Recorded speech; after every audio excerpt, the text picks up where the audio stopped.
In a small, forgotten village named Duskwood, surrounded by dark pine forests and misty hills, there stood an abandoned mansion known as the Black Hollow House. Locals whispered about it for generations, saying the house breathed at night and its windows watched anyone who dared to pass by. No one had lived there for almost 80 years since the tragic disappearance of the Whitmore family. Every child in the village grew up hearing about how the family vanished overnight, leaving their dinner on the table, candles still burning, and the door wide open, as if they had simply stepped out and never returned. One autumn evening, a young documentary filmmaker named Clara arrived in Duskwood. She had always been fascinated by unsolved mysteries, and the legend of the Black Hollow House seemed perfect for her next film. The villagers warned her not to go near the place, especially after sunset, but Clara was stubborn and curious. She set up her small camera and flashlight, then walked down the cracked cobblestone path toward the mansion.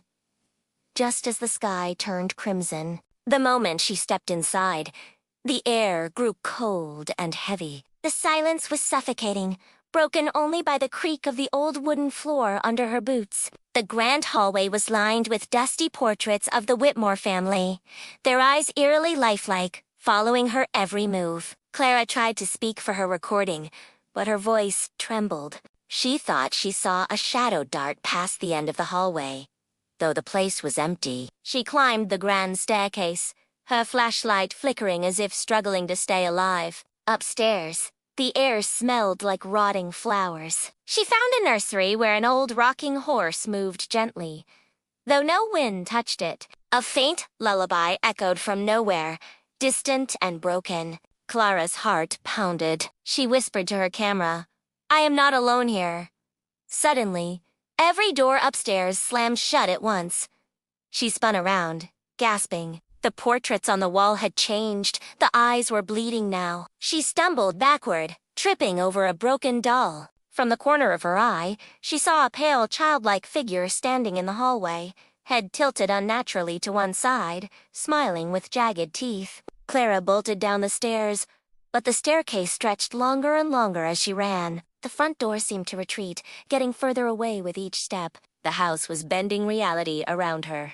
Her flashlight died, plunging her into darkness. Then came whispers, dozens of voices overlapping, whispering her name. Clara. Clara! Stay with us! She covered her ears, but the voices crawled inside her skull. A freezing hand brushed her shoulder. She screamed and ran blindly, finally crashing through a door into the basement.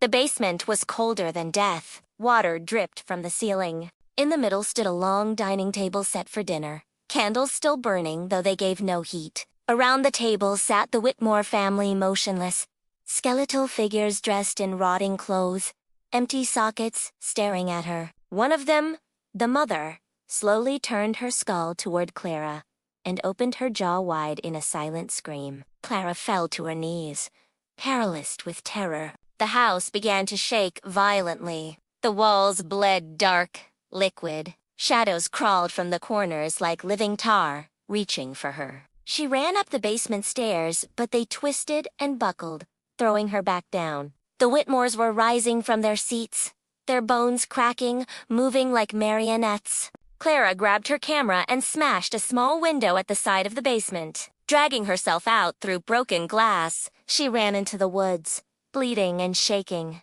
never daring to look back. She didn't stop running until she reached her car on the outskirts of the village. But when she opened the car door, she saw something that froze.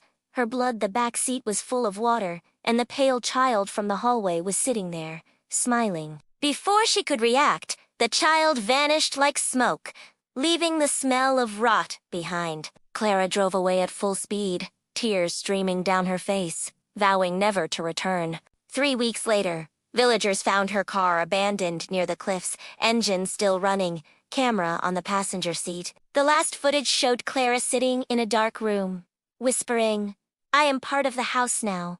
Before the screen went black, no one ever saw her again. To this day, people say that if you pass by Black Hollow House at night, you can see a faint light in the upstairs window and hear the clicking of Clara's camera recording endlessly, though she is long gone. And sometimes, if you dare to step inside, You might hear her voice whisper from the shadows. Welcome home.